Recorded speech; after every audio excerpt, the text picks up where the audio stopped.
algunas cámaras de seguridad propias y privadas que muchas veces ayudan a que los asaltantes pues lo piensen dos veces antes de delinquir frente a una de estas cámaras, ¿no? De pronto son disuasivas.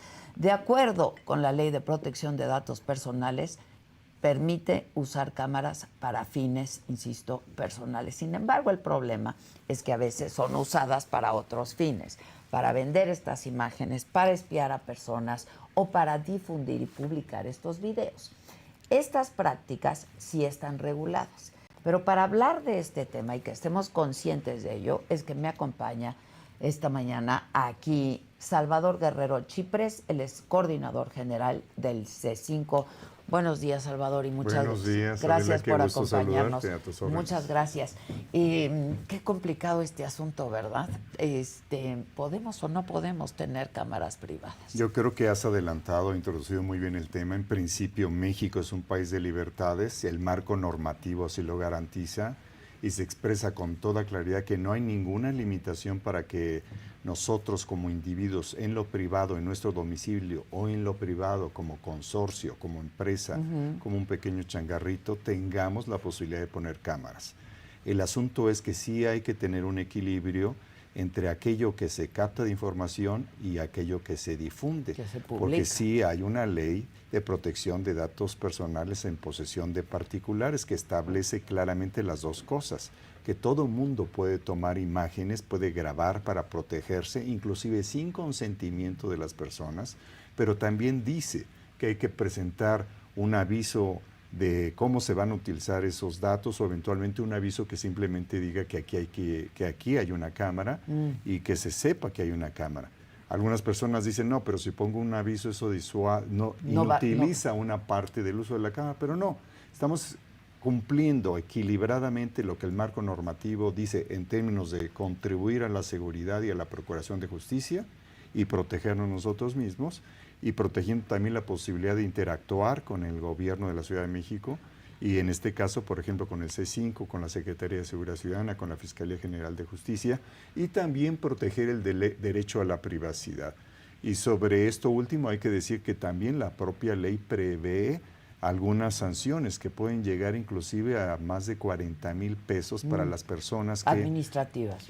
Sí, claro, que divulguen o que hagan publicidad con el material grabado de esas cámaras particulares. Que hemos visto que ocurre. Así es, y que hay una inquietud también, porque eventualmente un delincuente que tenga un abogado hábil puede utilizar una filtración o algún tema de corrupción que se haya registrado entre un integrante de las fuerzas policiales o de las fuerzas de investigación, puede utilizar eso para reclamar que algo ocurrió que no se respetó en debido proceso. O también la presunción de inocencia que se fortaleció con la reforma del 2008.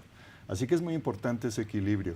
Y en el caso del C5 tenemos la instrucción de la jefa de gobierno de mantener, por supuesto, una supeditación estricta al marco normativo que implica, resumo de nuevo, las dos cosas. Sí tenemos derecho a la seguridad, procuración de justicia y contribuir con ella, pero también derecho a la privacidad. Ya, ahora, me decías, ¿hay que dar aviso? ¿Y a quién? Si es que se tiene una cámara privada al exterior. No es indispensable. No hay que dar aviso. Y por otro lado, fíjate, se abre un espacio muy interesante porque la jefa de gobierno tiene la intención de pasar de 83,400 cámaras a 150,000 y también de aliarse, por supuesto, con los vecinos, con las empresas, y el C5 está trabajando en ese programa de alianzas para que tengamos una potencia semejante a la que tiene Londres. Londres en este momento tiene 129,000 cámaras aproximadamente, pero sus alianzas permiten 690,000 cámaras. Wow. Entonces imagínate la Ciudad de México en un acuerdo colaborativo donde tengamos ya al fin de esta administración 150,000 cámaras y ponle un volumen semejante de cámaras privadas, tanto entonces, de empresas como de particulares, así digamos. Así ¿no? es, Adela. Ya. Ahora, La autoridad, ¿qué sí puede hacer con estos videos, por ejemplo, que no puedan hacer los privados? Bueno, la autoridad, cualquier autoridad, por ejemplo la Fiscalía, la Secretaría de Seguridad Ciudadana, eventualmente el Tribunal Superior de Justicia, pueden requerir ese material que está videograbado si ahí enfrente presuntamente habría ocurrido u ocurrió un incidente delictivo. Puede solicitar esa información, puede ser esa información un elemento de prueba dentro de un juicio de carácter penal, por ejemplo, si ahí ocurrió el intento de un homicidio, eventualmente un robo a casa habitación con y sin violencia, el tema de abuso o acoso sexual o alguna otra variedad de cualquier otro delito. Por ejemplo, ahora que estás mencionando los datos del INEGI, ahí sale un conjunto de elementos que le preocupan a la ciudadanía en todo el país. Se menciona qué pasa alrededor de las escuelas, qué pasa con los cajeros automáticos en los datos que se presentaron ayer del INEGI desde las 6 de la mañana disponibles para todo público. Y ahí también yo creo que tanto la ciudadanía como la autoridad juntos podemos converger en un esfuerzo que permita incrementar la percepción positiva de seguridad, porque aunque tú muy bien dices que incrementó la preocupación a nivel nacional, en la Ciudad de México digamos que se mantuvo con una ligera variación, pasó del 51 a 53, 54, es decir, tuvo un piquito de aumento en este último trimestre, pero apuntas muy bien cuando dices ahí al final. Sí es necesario que la gente contribuya, que coopere, y la percepción de las propias personas indican eso. ¿Para qué querríamos las cámaras en estos domicilios si no vamos a contribuir con el proceso general? La idea es fortalecer el proceso de confianza y de coordinación. Y que haya coordinación. Y claro, por supuesto. Que nos sirva para eso. Sin ¿no? duda alguna. Ahora, sin duda es el Estado el que tiene que brindar la protección, ¿no? Así entonces, es su obligación. Es su obligación. Así es. Sin embargo, nos sentimos inseguros y entonces es que echamos mano de esto, de tener cámaras privadas, privadas particulares, ¿no? Así es. Aquí lo que tenemos, al mismo tiempo, algo que ocurre en la construcción de toda comunidad, en la medida que esa comunidad está en consonancia con el propósito de su gobierno y ese gobierno entrega resultados, nosotros vemos que esa convergencia va generando disminución de incidencia delictiva y también disminución de la percepción negativa de seguridad, lo cual no ocurre, por ejemplo, en Culiacán, como lo acabas de reportar hace un rato. Sí. Pero aquí en la Ciudad de México sí ha habido una disminución muy importante de más de 57% en disminución de incidencia delictiva. Y también el INEGI lo confirma ayer. Si tú comparas el primer trimestre del 2018 con el último trimestre del 2024, que fue reportado precisamente ayer, vas a encontrar que hay una mejora de más de 30 puntos porcentuales en la percepción positiva de seguridad. En otras palabras, solamente en la capital nacional, de todas las entidades y de todo el mundo, sostengo, es la única capital nacional que durante 6 años, 3 meses, ha venido bajando constantemente con algunos brinquitos como el que como se reporta el de ayer. Pero son 2 puntos, 2 puntos porcentuales. La idea es que, por supuesto, no estamos satisfechos, ni como autoridad ni como ciudadanos. ¿A cuánto? Digo, claro que... La edad de oro. ¿Cuál sería la edad de oro? Muy buena pregunta. Muy buena pregunta, nadie la había hecho, pero estábamos hablando de que podríamos llegar 20 puntos más en una edad de oro desde que se mide 2014. Y México es el único país del mundo que tiene mediciones trimestrales de percepción de seguridad. Entonces, idealmente yo creo que deberíamos ser capaces de bajar otros 15 puntitos. Ojalá que lo logremos, pero eso no va a ocurrir si no hay convergencia de esfuerzos, tanto de fuerzas políticas, de legisladores, de organismos de la sociedad civil, de colaboración ciudadana. Y en ese contexto es muy pertinente, Adela, lo que tú estás planteando. ¿Cómo colaboran también las cámaras de seguridad, el sistema de videovigilancia informalmente constituido, que podríamos llamar como un sistema de videovigilancia privado? Privado, claro. Entonces, ahí hay que mejorar también. Que es informal, digamos, claro, para llamarlo de alguna manera. Entonces, la política participativa también tiene que mejorar, porque de pronto hemos tenido quejas a veces de proyectos participativos que luego quien los promueve orienta las cámaras nada más para el área de su manzana o de las 5 manzanas alrededor. Y también hemos tenido quejas, dice, oye, las cámaras de esta persona están metidas en la vida privada de mi familia. Sí hemos tenido esas quejas. Y eso lo tienen, ustedes tienen la competencia de regularlo.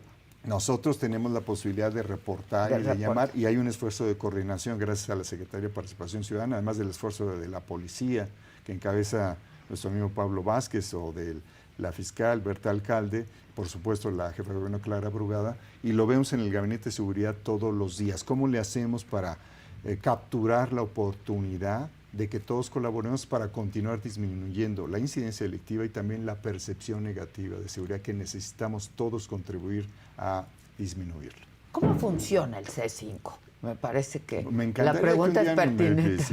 que nos visitaras, pero te platico. Sí, lo haremos. El C5 de la Ciudad de México es el más robusto del continente. Estamos hablando de 83.400 cámaras.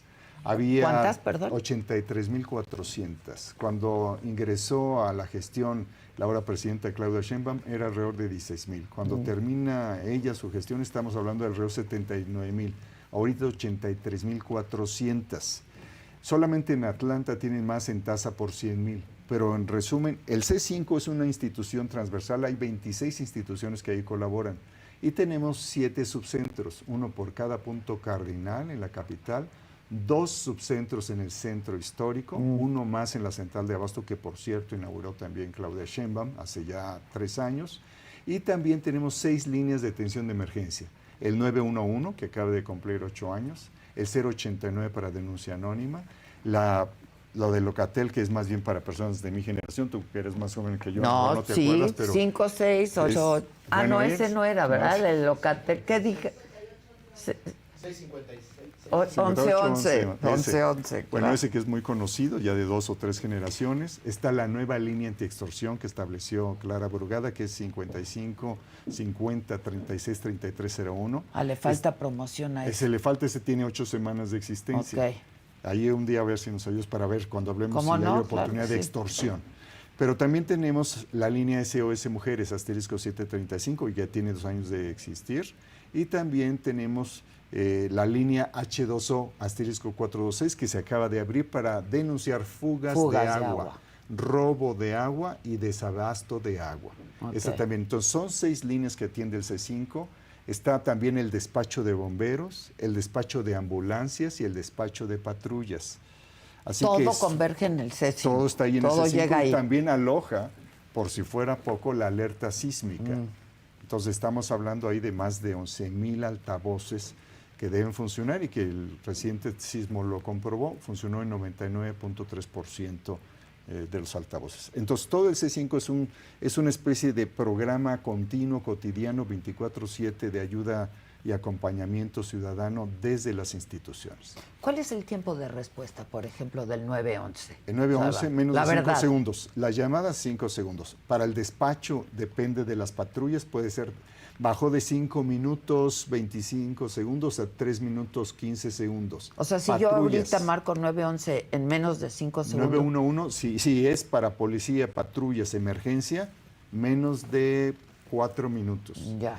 Sí hay un asunto con las ambulancias, la jefa de gobierno Clara Brugada está tomando el toro por los cuernos y estamos en una comisión para abatir el tiempo de respuesta, que es muy alto y que necesitamos todos hacer un esfuerzo, incluyendo las llamadas falsas. Hay muchísimas 57% de 20.000 llamadas diarias son llamadas no procedentes. Es altísimo. Es altísimo. En África llega a ser el 90%, en España 15%.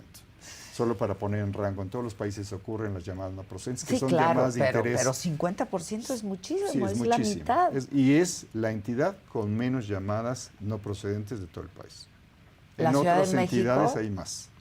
Y en otras entidades, perdón que ponga el caso de Culiacán otra vez, pero en Culiacán hay 900 cámaras y 460 están bajadas violentamente y no han sido respuestas, no han sido restablecidas. Claro. Sí. Ahora, ¿cómo puedes bajar el número de llamadas falsas? Ahí tiene que haber un esfuerzo de información, de conciencia ciudadana, de conciencia ciudadana. cívica. ¿Por qué hacemos eso? Bueno, hay quien llama desde que no asume que la emergencia es una situación realmente, como lo dice la palabra, en que está en riesgo la vida. Claro, ¿sí? claro.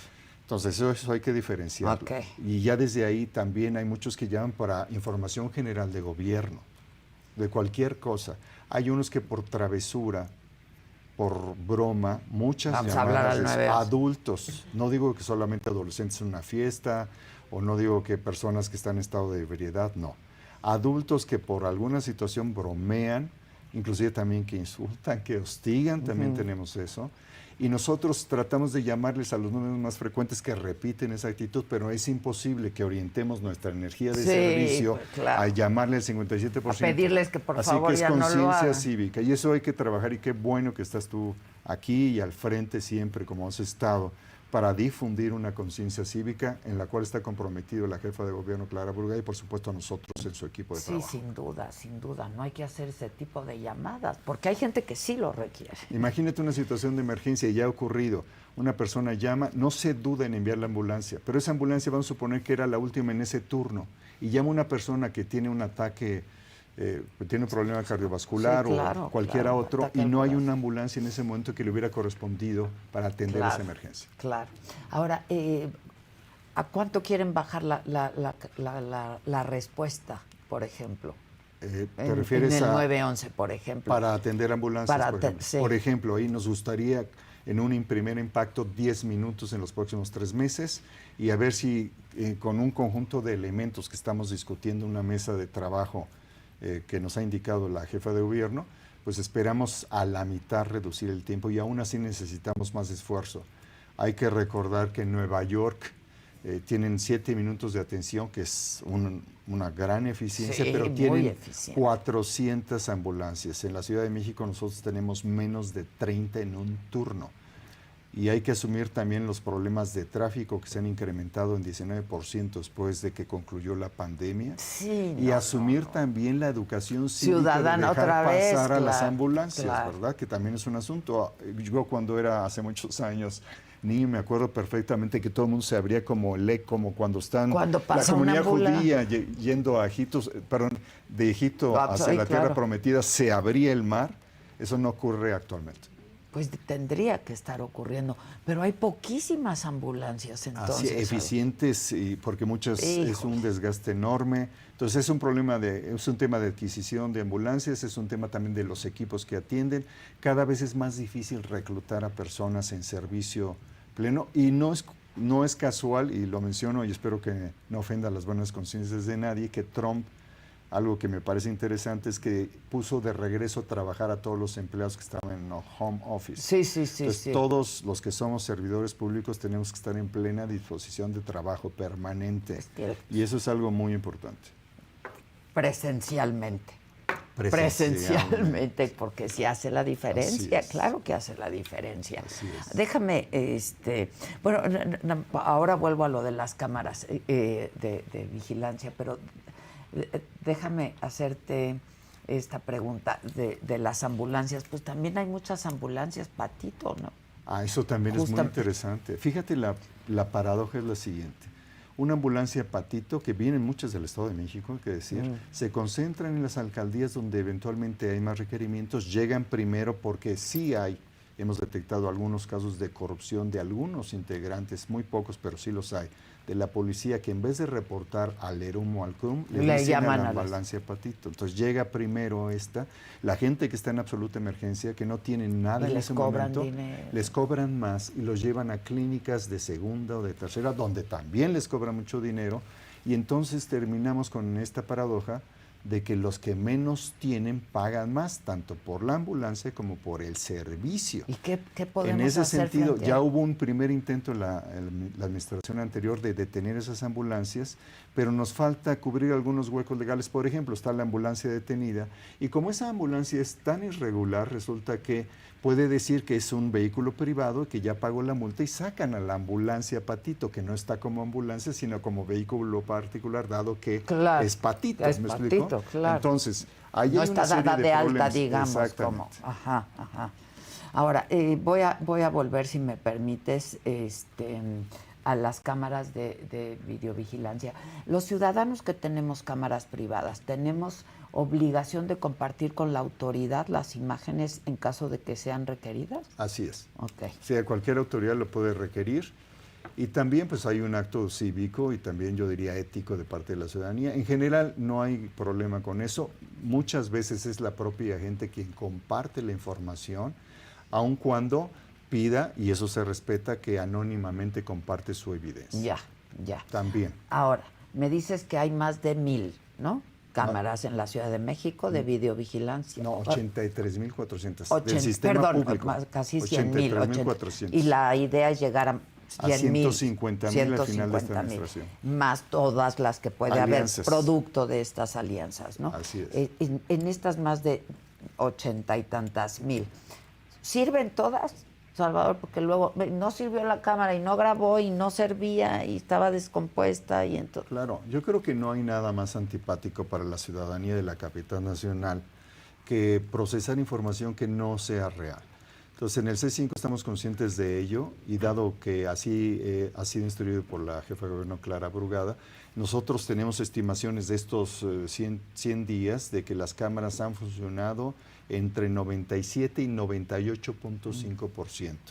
Y las que no han estado funcionando, por ejemplo, en la central de Abasto, teníamos 686 cámaras que deberían estar funcionando y no estaban funcionando 100. Ya en este momento solo faltan 8 de funcionar. Okay. Tiraron de pronto un póster, lo habrás visto el 28 de septiembre en Ejército Nacional y Arquímedes. En vez de tardar unos 45 días como venían sucediendo en reponerse, lo repusimos en 7 días. Okay. Así que ante cualquier reporte que te llegue, yo te pido que nos lo compartas y nos comprometemos a reponer también los botones, porque los botones de auxilio son vandalizados por muchas travesuras y está grabado. Niños, mujeres, personas a ciertas horas de la noche que pasan y lo oprimen sin con la travesura y está grabado. Nada más pasan y lo oprimen. O otros y está la cala del metal que usan para desprenderlo. Entonces, en los botones de auxilio solamente el año pasado tenemos 55% más o menos de los reportes de botones de auxilio falsos o que fueron simplemente travesura. Entonces, es muy alto. Es muy alto, es muy alto.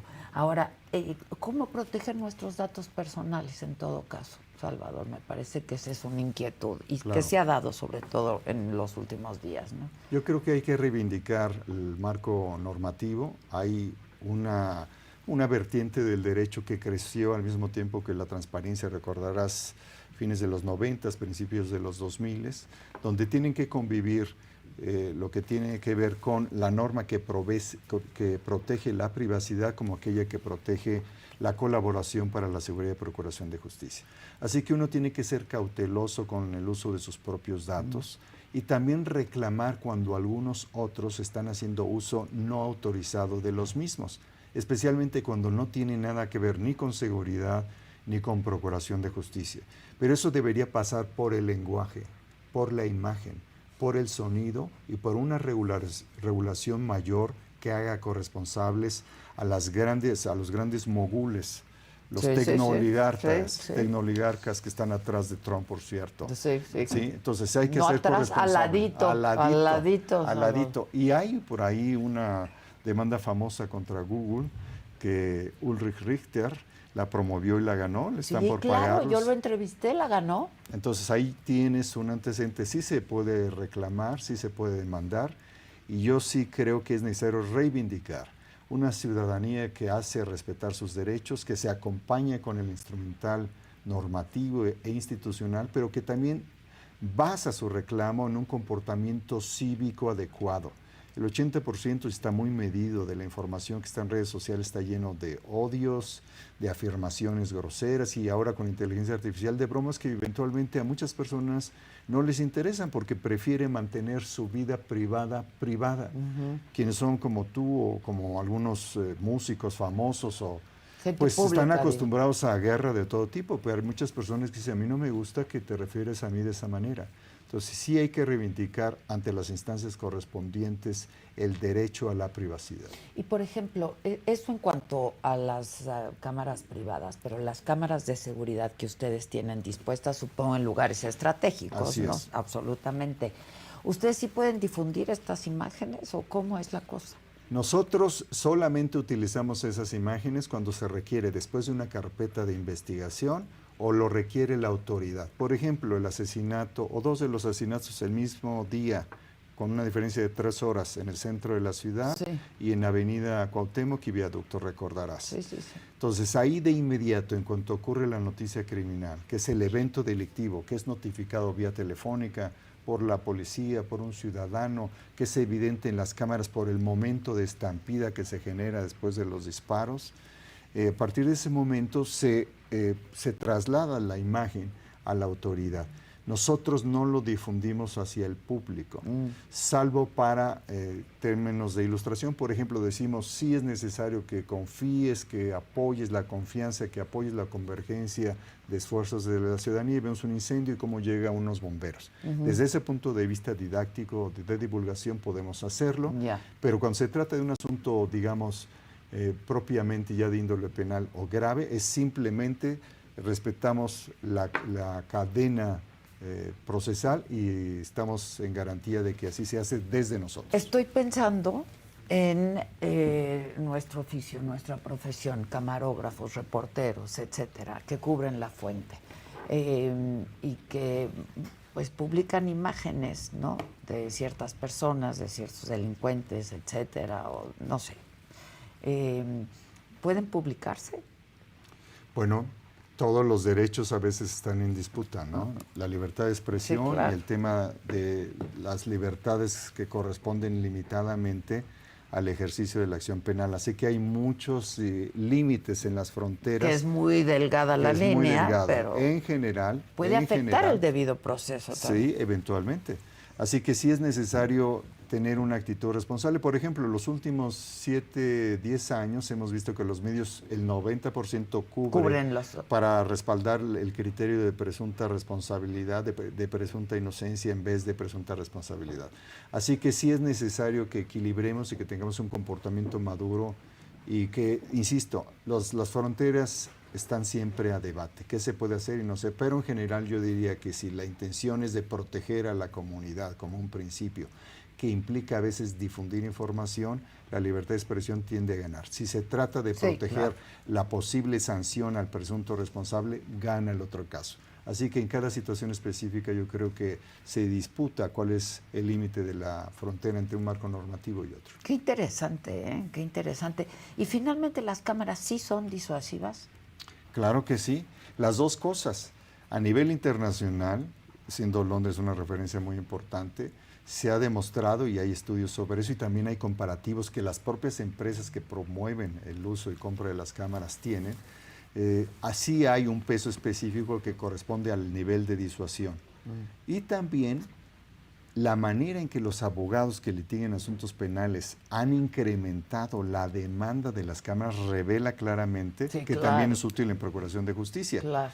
No puedo detallar aquí algunos casos muy controvertidos que he conocido, pero te puedo asegurar que es tanto disuasivo como contribuyente del proceso y del debido proceso para llegar a sentencias en casos penales, por ejemplo, en casos de acoso sexual, en temas de homicidios dolosos, en temas también de privación ilegal de la libertad, en temas de robo a transeúnte, robo en transporte público, robo a las afueras de los bancos y en otras incidencias delictivas. Así que la aportación de la policía, de la fiscalía, del C5 es muy considerable en este proceso de disminución de la incidencia delictiva en la capital en estos 6 años, 3 meses, y también en el proceso general, con este brinquito del cual da noticia el INEGI, ha contribuido también a la disminución de la percepción negativa de seguridad. Claro. ¿Cómo ha mejorado la percepción en la Ciudad de México? Más de 30 puntos. Déjame darte un ejemplo. En Londres tardaron en 95 y 10 años y 15 años después tardaron 15 años para bajar 15 puntos porcentuales percepción negativa de seguridad. Claro que allá estaban de un nivel bajo y bajarlo más. Pero es mucho. Aquí se ha bajado. Hay debate, pero cuando menos 30 puntos porcentuales en 6 años, 3 meses. Entonces es muy importante. Sí, muy importante. Híjole, pues qué interesante. Sí queremos ir al C5. Por ¿no? favor. Y podemos hacer un reportaje de lo Gisela, que sí se puede. cuando quieras. Sí, ¿tiene tu teléfono? Sí, Gisela tiene el teléfono. Adela, estoy a tus órdenes. Muchísimas gracias, a la hora. Salvador. Muchas gracias. A la hora. Gracias. Este es un resumen de lo más importante con Débora Suárez. ¡No podemos salir!